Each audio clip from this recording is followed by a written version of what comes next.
Hey, I hope you guys are doing okay. You're doing well, and just however you can manage. You're just taking it day by day.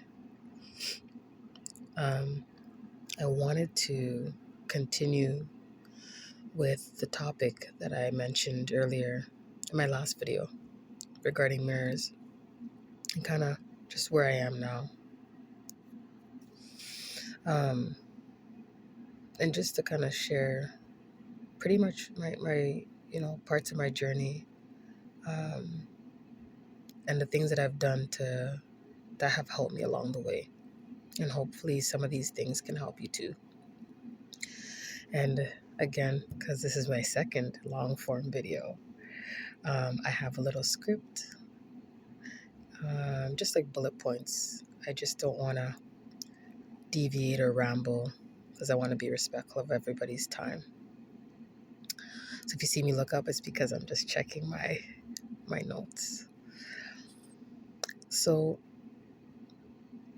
I know that I spoke about feeling stuck last time, feeling overwhelmed.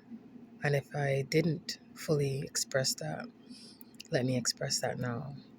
When my daughter's father and I decided to part ways, I felt good in the sense where I felt like I was reclaiming my independence again.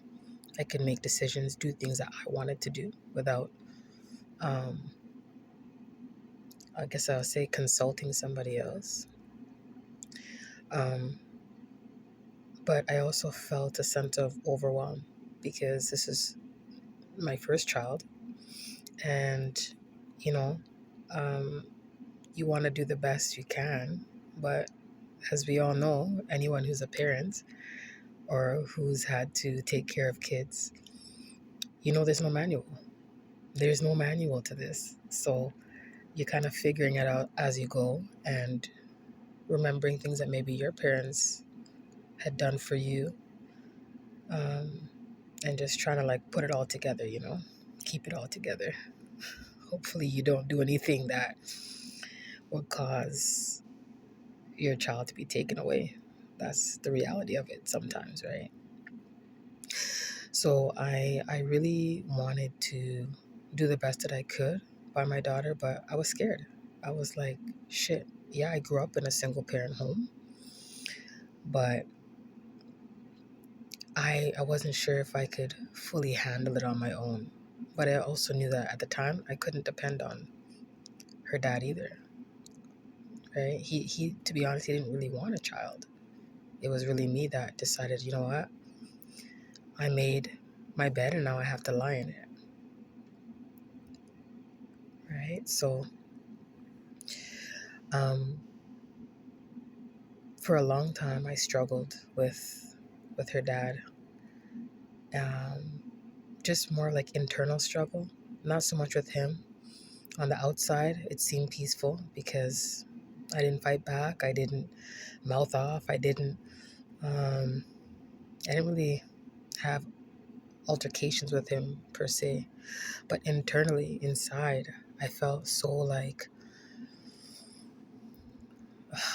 I felt very conflicted. I'm in this spot now. I put myself in this space. I knew from jump I had no business talking to this person, and now I'm tied to them forever because now we have a child together. And what am I going to do? How am I going to do this? So one of the things that I ended up doing was starting to look for community, starting to look up resources that I could benefit from. Um, like I'm in Canada, so there's a lot of resources here if you know where to look. And I think that's one of the key things as a parent that I took from my mom. She was very resourceful. She was a very resourceful person. So I picked up on that very quickly, even before I had a kid. I was always very resourceful. So I just kind of kicked that up into high gear. I'm like, listen, I don't know what I'm doing here. I can only go by what I know based off of how I grew up, what my mom did or didn't do, and then based off of common sense, things that I've learned along the way as an adult, how I can approach this new role. And then for other things that I didn't know of, like maybe, for instance, breastfeeding, I wanted to make sure that I breastfed my daughter because I wanted her to get the best head start. Um, I decided to look up a lactation specialist, and I found one in our community that offered services for free. So I did that.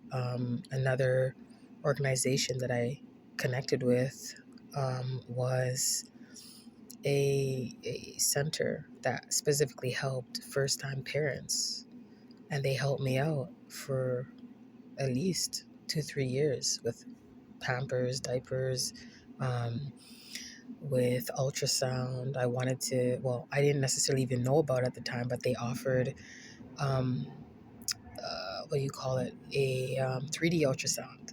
And I said, yeah, why not? That was free. Um, Also, that organization would put on events, barbecues, like walkathons, just different things that they would put on in events, um, like dinners, lunches that they would do from time to time. And I would take advantage of that. I would go to these things and meet and interact with other first time parents, other first time moms, which there's a couple of them that I'm still friends with today because our kids are all in the same age bracket. So those are some of the things that I did in terms of resources. But when it came to mindset, because that's the biggest thing. Remember before I mentioned mind alchemy. When you're going into a new space, whether it's parenting, a new job, new relationship, even just yourself, you want to like, you're not happy with everything that you're doing for yourself or how you're representing yourself. You want to switch that up. You want to change that. You have to tap into mind alchemy, which is literally transmuting thoughts that no longer serve you.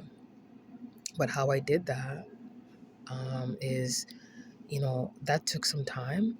But even before, just to even get my mind settled and to be like calm and relaxed for the majority of my day to day, especially with a young child, I would journal.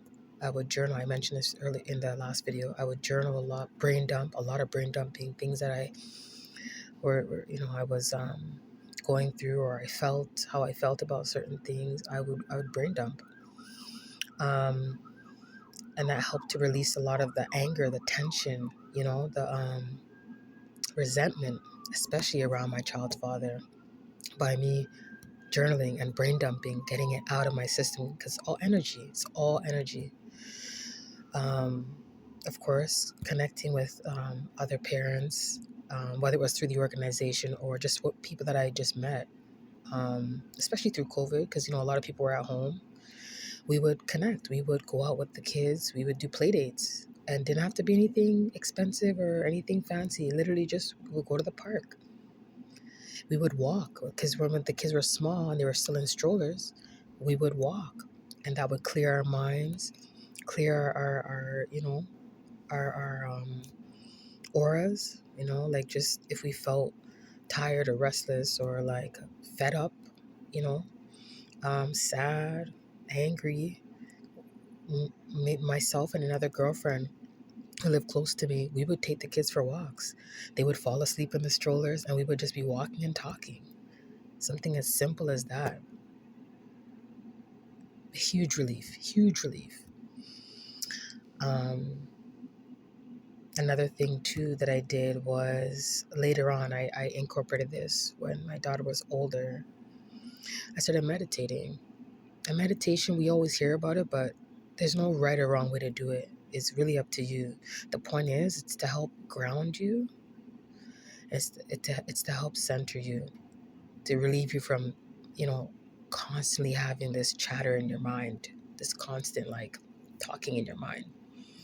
Even if it's for literally 1 minute, 2 minutes, start there and just take some deep breaths. Take some deep breaths and just listen to your breath. That's one of the best ways to get grounded quickly, right? And through these practices, I realized that, you know what? I am probably better equipped to take care of my daughter at this point. Not that he's a bad person, right? My daughter's father is not a bad person, but through these practices that I would do, it helped me, and connecting with other people helped me to be able to see and have more empathy, and to realize that, you know what? Remember, this is a mirror of me. I chose me in a male form, but he also has his problems. He also has his own issues, right? Things that he's trying to deal with, and he wasn't telling me about it. So who knows how much of that shit was bottled up inside. Do you know what I mean? So it just helped me to really like calm myself, have empathy, and be able to move forward with my life. And I'm in a much better state now because we have open communication, open dialogue. He helps me financially now with her. It's not a lot. I'm not going to sit here and say, oh, but it's a start, because before there was nothing. There was just no like indication that the person wanted to be involved. And now he does. And he's doing based on his capacity, what he can manage. So that's my, I guess, part 2 of mirrors and resources that I've come into contact with and practices that I've incorporated into my life. And I'll talk more about it in the next video. I hope this helps somebody. I feel like it did. So let me know in the comments. Peace.